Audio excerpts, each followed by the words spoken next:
Hey everyone, welcome to another episode of The Skull Mug, the series in which I try out different beers that I either buy because the artwork on the can catches my eye, or occasionally are given to me by friends of mine who know that I have a penchant for beer. And then I also end up just talking about whatever fucking bullshit comes to mind. That's what we do here on The Skull Mug. So in this episode, we're doing a beer called the Astrolux Golden Ale,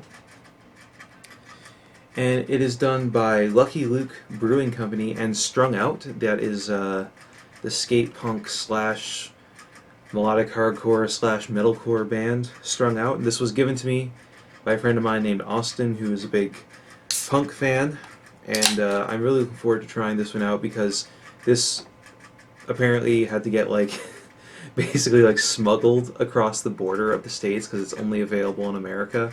And of course, as most of you watching know already, I am a Montreal resident.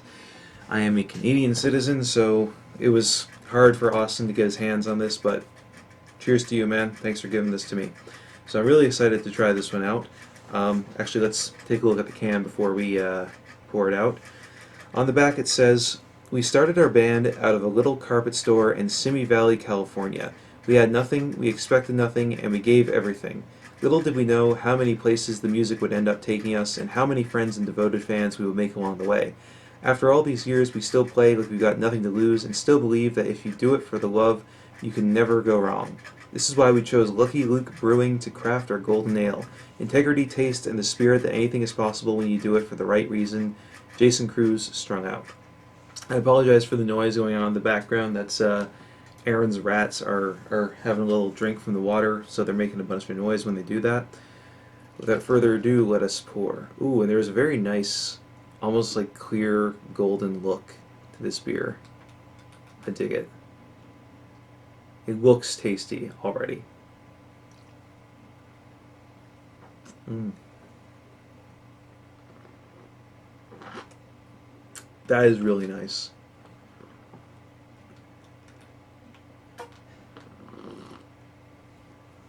Mm.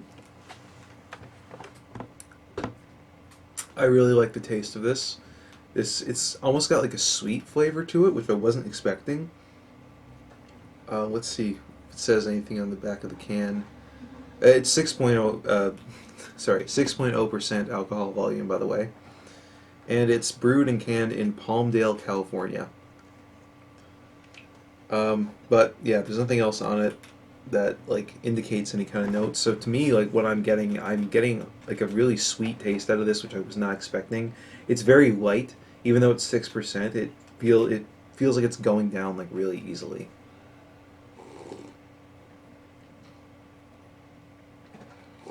Mm. It's really smooth too.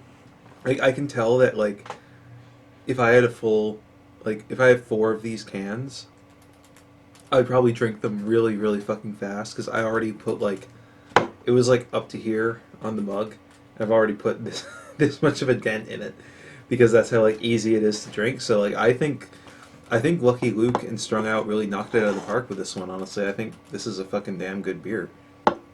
I'm actually impressed compared to some of the other shit that I've had on this show. I mean, I shouldn't say shit because it's not shit. I'm using that in the colloquial sense. But this stands out to me compared to some of the other stuff that I've had. So, mm. But yeah. So in other news, what I wanted to talk about today is the new Mistwalker album that's coming out. Now, I know, I said that I was doing an RPM for a project called Dendrochronologist, and that is still happening, even though RPM has long since passed.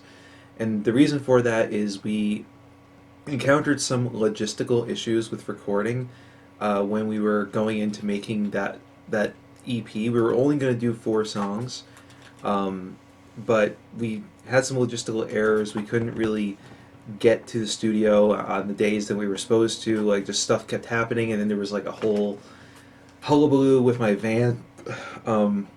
Excuse me. Basically, what happened is that even though I bought this van, right, and it was $3,000, test drove it. Didn't seem like there were any lights on. Well, there weren't any lights on, and the guy seemed like really on the level. 2 days, 2 fucking days after I bought this thing, lights started coming on. The engine light came on, but it also said change oil under the speedometer. So I just assumed like, hey, this just needs an oil change. I'll just bring it to the mechanic. Be a really quick fix. Everything will be fine. So I bring the van to the mechanic, and he says, yeah, sure, it's fine. We'll check it out and we'll get it back to you tomorrow. So the next day comes, and I go up to, bring the van there and get the mechanic to actually do the work on it. And they said, okay, it's actually going to cost about $400 because you also have an oil leak. And I was like, $400, I mean, that's a lot. But, I can afford that. It's not like the end of the world. Fine, just go ahead and do it. So I leave the van with them. 3 hours later, I get a phone call, and the mechanic tells me, yeah, you actually have a shitload of problems, and it's going to cost you about $3,000 to fix it. So not only did I spend $3,000 buying this fucking vehicle, I then had to spend another $3,000 to get everything fixed on it. Basically, what was wrong is that there was one of the rods underneath the chassis. It was super loose. Like the guy actually grabbed onto it and like wiggled it like this to show me, and I was like, this is fucked. Like this could easily come loose and like, fucking kill me and get me in an accident when I'm driving.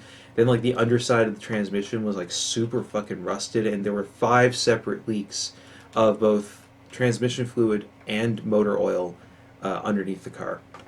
So I was fucking like, I've been like super stressed for the last 2 weeks, and shit has just not been good. But yesterday I went and I got the van back. I paid the money. Everything seems to be fine. So that stress has finally been removed from my life. But that's the reason why, one of the reasons at least, why recording on the Denver Chronologist EP has been so slow. Like this shit just kind of came out of nowhere, and it's been kind of this like big heavy weight that's just been looming over my head and over my shoulders, and it's not been fun to deal with.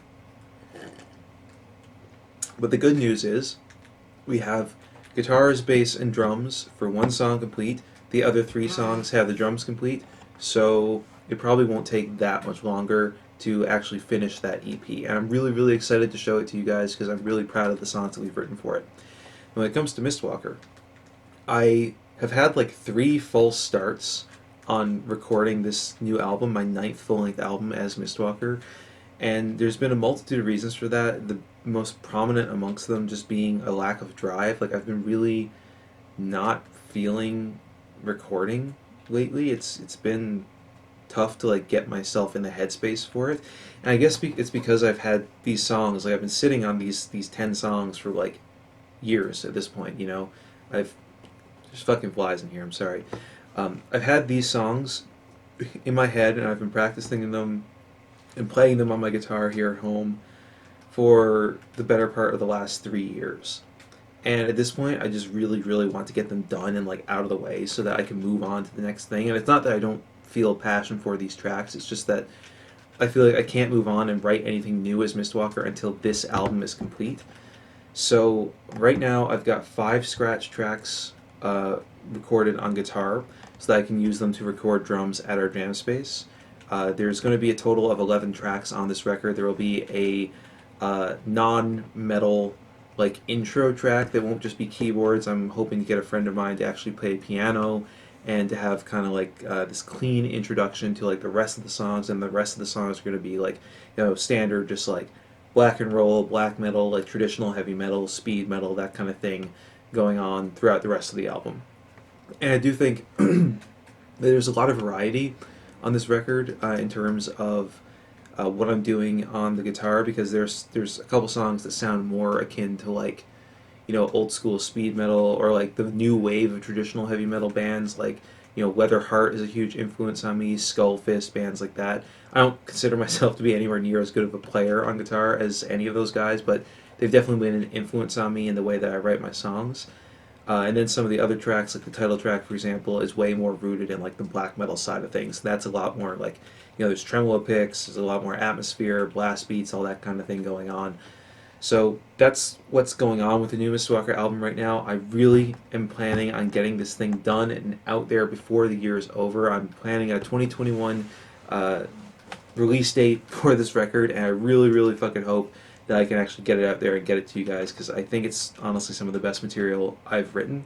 But like I said, I have stuff I want to move on to besides that, so I really want to get this album out there so that I can show these songs that I'm really, really proud of and then move on to the next thing.